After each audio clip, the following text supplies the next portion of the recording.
tools.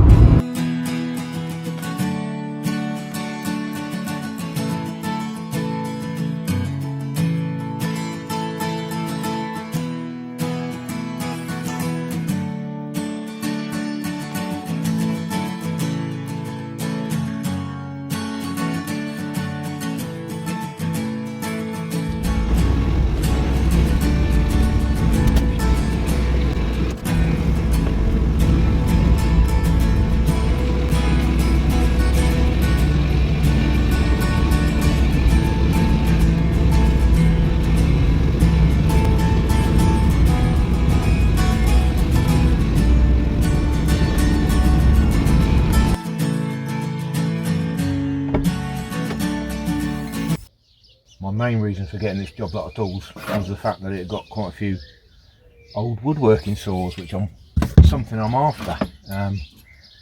Also found as well a snap-on Blue Point hacksaw, a few other bits and pieces, Spears and Jackson saws, an Eclipse or two, some nice little old hammers. But the one thing I did see, which instantly attracted to this, if I can find it. There we go. The Miller's Falls ratcheting screwdriver. It's a bigger version to the one that I've done previously. So what I'll do is I'll stick everything back in, get a few bits and pieces cleaned up, and we'll see what I've got. First things first, I'll start with the saws and the larger bits of the tool haul. That I'm definitely keeping. That I'm definitely keeping. Generic bow saw, that'll be going. Plastic handled wood saw, that'll be going. I'll be keeping that, keeping that, keeping that, keeping that, keeping that. Lovely. Right, I'll show you what they are individually now. So the first two I'm going to be looking at are both made by Eclipse, which was a British company. Originally started in, I think it was about 1909, something like that. It was then bought out by Spear and Jackson in 1985. So it's been going for a good old while. I think Spear and Jackson went for, I think it was about 1760 they were started. So this one is a number 85. There we go, made in Sheffield, England. Very rusty. Same with this one, and this is a number 66 hacksaw and general purpose saw. Might be okay when they're cleaned up, but I'm probably not going to keep these in all honesty. We'll get rid of those.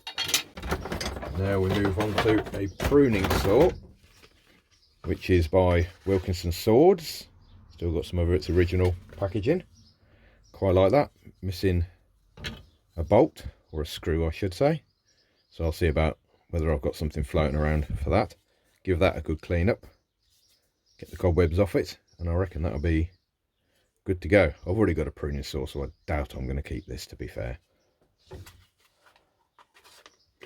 And here we have Snap-on, and that is a Snap-on Blue Point hacksaw, which I'm quite taken with, even though it's got nails in the ends to hold the blade in. I do already have a vintage hacksaw, which I'm very partial to. This is an Eclipse as well. This came from my late father-in-law, so it's got a bit of sentimental value attached to it.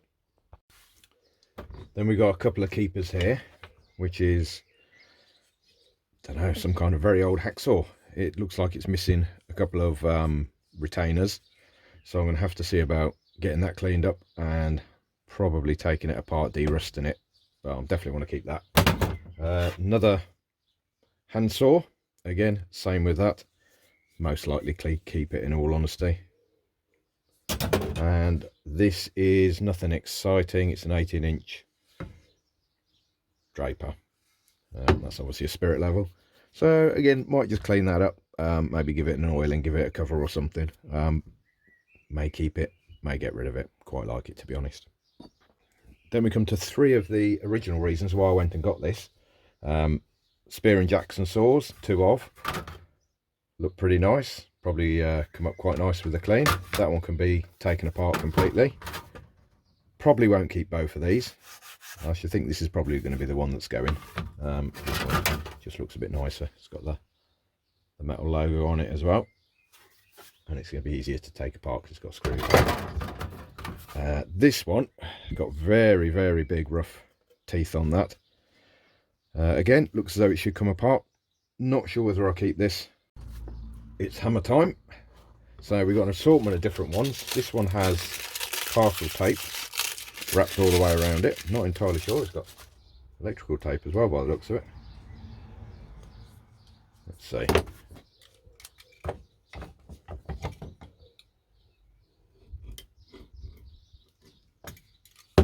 It's obviously there for a reason.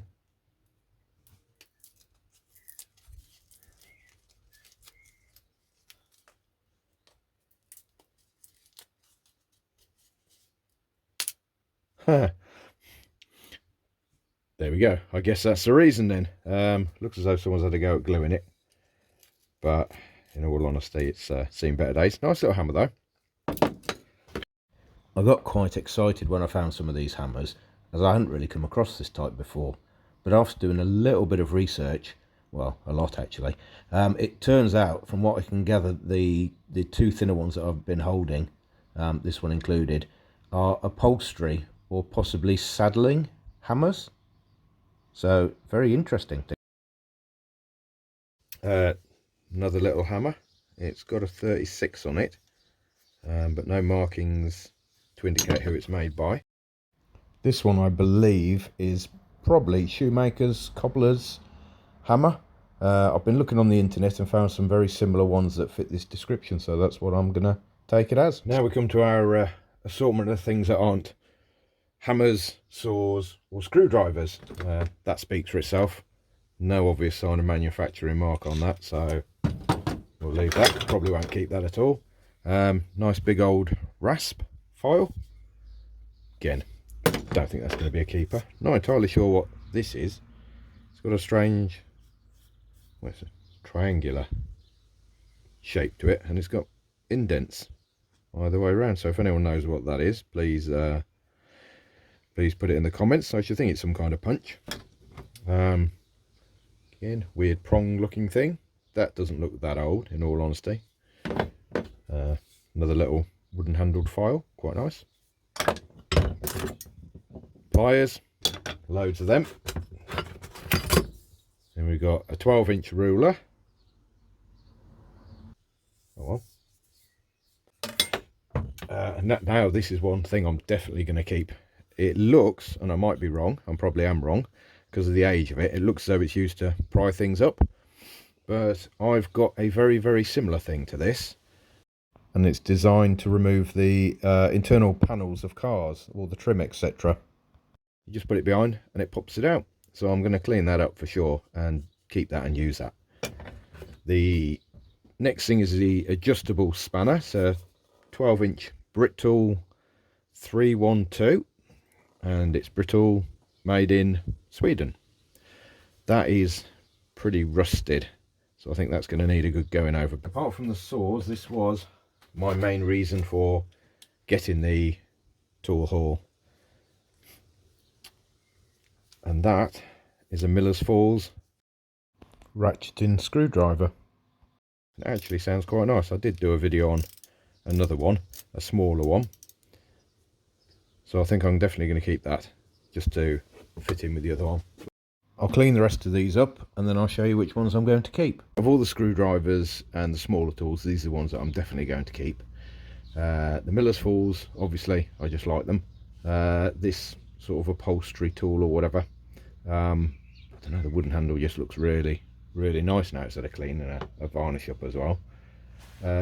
This is just a generic screwdriver, no manufacturer's mark on it at all, but I do like that. These two are made by Colonel in Sheffield. Now, I've absolutely no idea who Colonel is. The only thing I've been able to pick up over the internet is that possibly Colonel was an own brand make for Woolworths. So, I mean, Woolworths was a very, very long time ago in the UK, so I don't know anything about that. These three as well, I particularly like. This one is just going to be straightened up. It's a little bit on the bent side, and that will go in one of the toolkits in one of my cars. If you found this video useful and interesting, please like and subscribe if you haven't done so already, and keep watching, because there'll be a few more bits and pieces from this tool haul coming on the channel very soon, hopefully, especially those saws. I really want to get my teeth stuck into those. Thanks for watching. Catch you on the next one.